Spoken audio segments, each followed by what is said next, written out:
34वां अध्याय भगवान विष्णु के पूजन का फल। श्री सहस्रनीक ने पूछा, महामते द्विजवर मार्कंडेय जी, अब पुनः ये बताइए कि भगवान विष्णु के निर्माल्य को हटाने से कौन सा पुण्य प्राप्त होता है।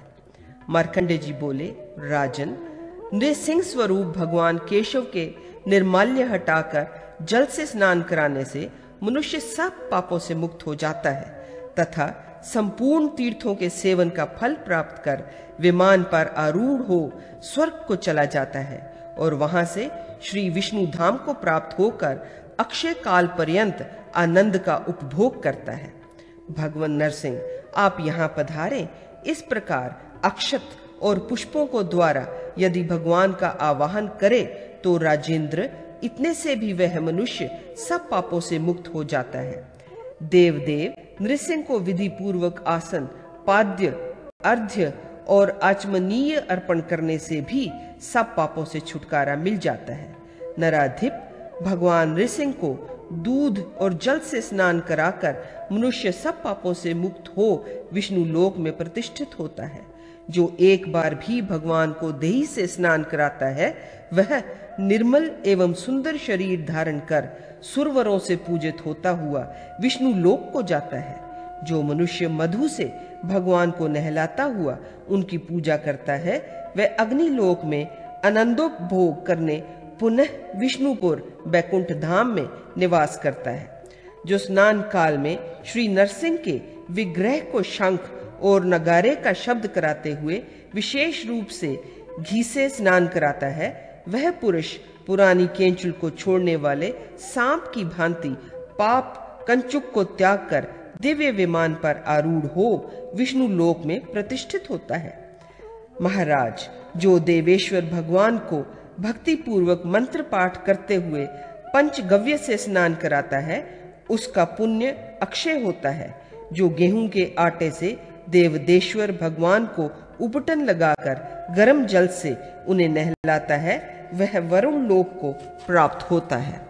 जो भगवान के पाद पीठ को भक्ति पूर्वक बिल्व पत्र से रगड़कर गर्म जल से धोता है वह सब पापों से मुक्त हो जाता है। कुश और पुष्प मिश्रित जल से भगवान को स्नान कराकर मनुष्य ब्रह्मलोक को प्राप्त होता है।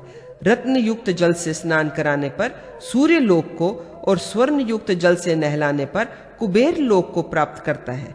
जो कपूर और अगूर मिश्रित जल से भगवान नृसिंह को नहलाता है वह पहले इंद्र लोक में सुख भोग करके फिर विष्णु धाम में निवास करता है।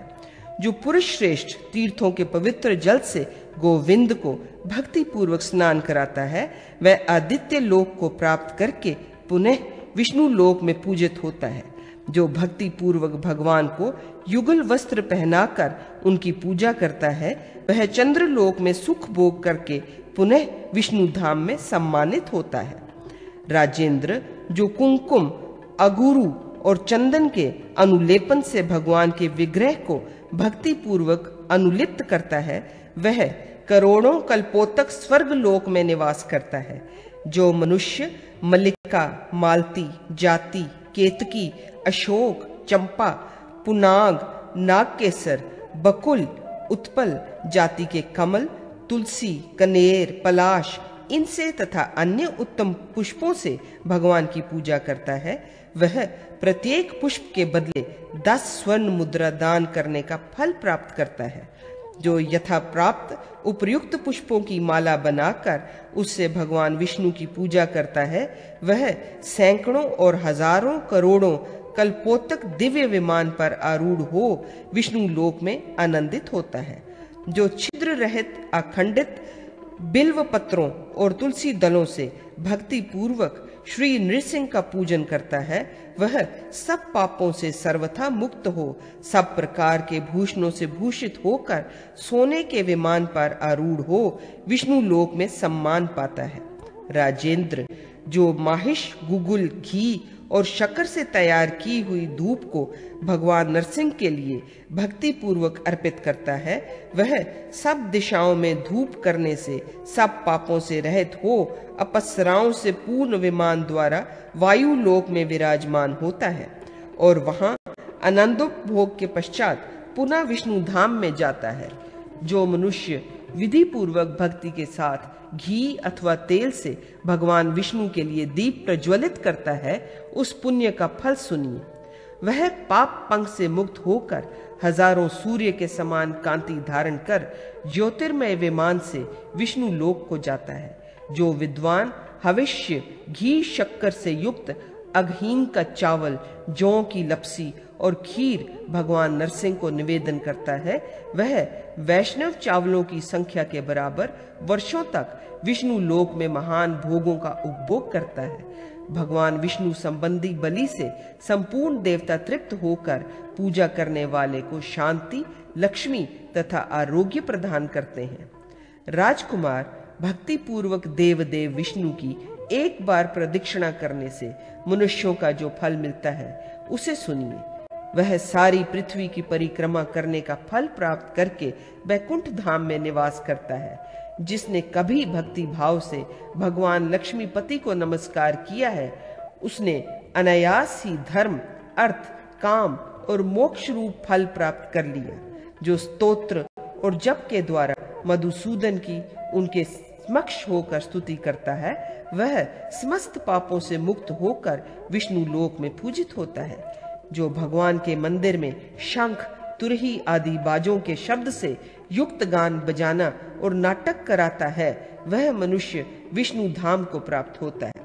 विशेषतः पर्व के समय उक्त उत्सव करने से मनुष्य काम रूप होकर संपूर्ण कामनाओं को प्राप्त होता है और सुंदर संगीत जानने वाली अप्सराओं से शोभायमान बहुमूल्य मणियों से जड़े हुए देदीप्यमान विमान के द्वारा एक स्वर्ग से दूसरे स्वर्ग को प्राप्त होकर विष्णु लोक में प्रतिष्ठित होता है। जो भगवान विष्णु के लिए गरुड़ चिन्ह से युक्त ध्वजा अर्पण करता है, वह भी ध्वजा मंडित जगमगाते हुए विमान पर आरूढ़ हो अप्सराओं से सेवित होकर विष्णु लोक को प्राप्त होता है।